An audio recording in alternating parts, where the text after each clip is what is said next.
কর্মকান্দায় কবি হেলাল হাফিজের স্মরণ সভা অনুষ্ঠিত। কবি হেলাল হাফিজ স্মরণে স্মৃতিচারণ ও স্মরণ সভা অনুষ্ঠিত হয়েছে।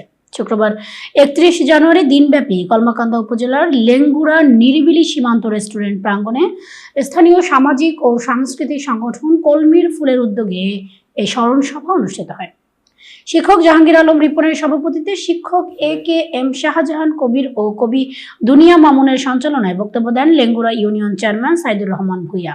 এছাড়াও অন্যান্যদের মধ্যে কবি হেলাল হাফিজ স্মরণে স্মৃতিচারণ ও স্মরণ সভায় বক্তব্য রাখেন কবি তানভীর জাহান চৌধুরী, কবি এনামুল হক পলাশ, জীবন চক্রবর্তী, হেমেন্দ্র তালুকদার, বকুল মাস্টার, কবি জনপদ চৌধুরী, লোকান্ত শাওন, অনিন্দ্য জসিম, সজীব সাইম, ফেরদৌসি সিনা, বিপ্লব সাহা, কবি দেবব্রত দাস, শাহান শাহ, বিদ্যুৎ সরকার, ইউসুফ, শুক্রান খান, দশরথ চন্দ্র অধিকারী, শাওন হাসান, মিল্টন দেবনাথ, রফিকুল ইসলাম, বাদশাহ, আনোয়ারুল হক, সাংবাদিক আলামিন সালমান প্রমুখ।